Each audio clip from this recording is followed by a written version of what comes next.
Janet Leigh, David Shulman, congratulations, BAFTA Award winners. Thank you. How amazing does it feel to win this? Because Basquiat is such an important artist to so many people. Was there a big responsibility in making this doc for you? Really, a huge responsibility. We took it incredibly seriously.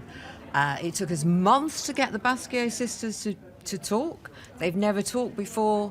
And it was something we took so seriously. There have been many films about Basquiat, but we were determined, or David certainly was, we both were, to make the best film possible about the art and not about him as a wayward kid in New York who took a lot of drugs. That was not the story we wanted to tell. Well, we have this image of him, like, you know, hanging out with Andy Warhol, being friends with Madonna in the early days, that whole factory scene. But, you know, he's obviously so much more than that. He is an artist. So how important was it for you guys just to really focus on the lines and the paint as opposed to him? Well, I think there had been other films made about Jean-Michel. There was the feature film by Julian Schnabel.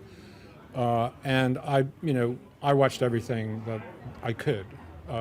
Preliminarily to see what I thought about it, what were their strengths, what were the weaknesses. And what was common to almost all of the films, and even the feature film that I watched, was that it didn't really focus on the work.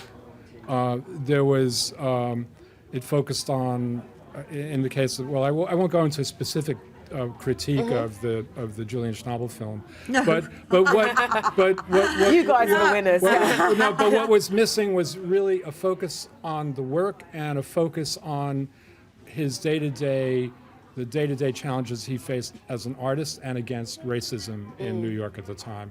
And I just made a kind of a passing comment when we received the award that he really broke barriers on a historic level. Interestingly, I almost heard the sound of barriers being broken. My rent-controlled apartment was literally around the corner from his studio in 1980s. In which part of New York? It's, well, now they call it Soho. Right, okay. Then it is sort of the border between Little Italy and Soho. Now it's Soho. Mm-hmm. But he lived on, his early studio was on Crosby Street, which was one block east of Broadway, and my apartment was 2 blocks east of Broadway on a street called Lafayette Street, around the corner. And so I was involved in the art world. I knew of his work. I knew of him. I knew of Keith Haring. I'd met Andy Warhol.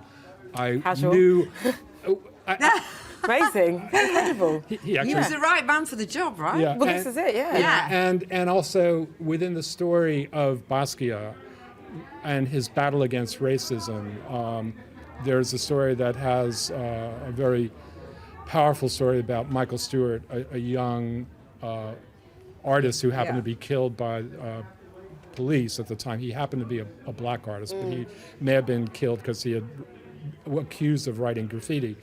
It was an issue around police brutality that I was personally involved with at the time. I wasn't just an artist, I was an activist as well, and I was involved in that campaign at the time.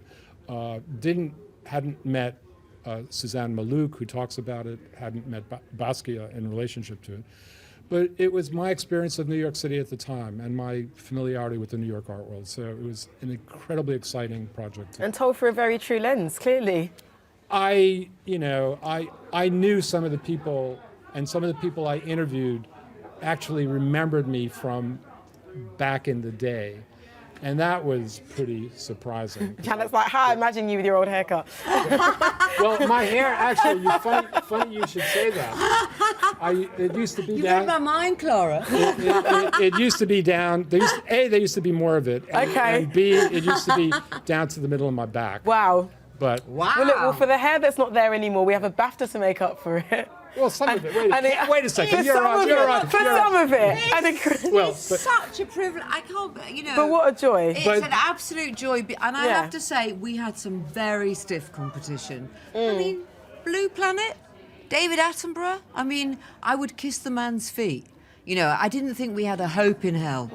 And so it's just a complete privilege to get it. And No, I mean, I just can't believe it. no, it's Believe it.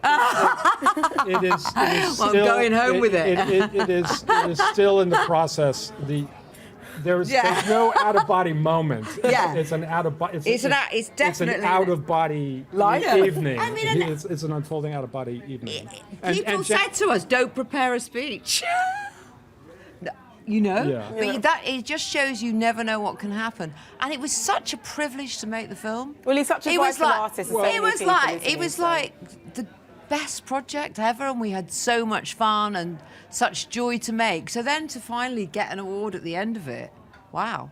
Yeah. But I would say this. I mean, I think if your criteria is, does the film help in some way take on the issue of social change, be it in race relations or in the art world or in the environment. There is it was absolutely powerful, almost insurmountable competition in that sense with a film like Blue Planet, because I can't speak highly enough for a film and a series such as that and what it achieves. So you go figure. I don't. Yeah, I say enjoy the moment. It's a game. Blue Planet was a game changer. It's changed. Michael Gove changed his environmental policy because of it. But hopefully, we've made a film that makes people think, Art is vital. Yeah. For sure. Well, guys, thank you so very much for coming to have us chat. So- And you two are going to enjoy your night now. Okay, but Thank can I you, ask Clara. So why were you so shy? She was absolutely fine. No, I was shy because I was just looking at David Attenborough thinking, I'm so sorry.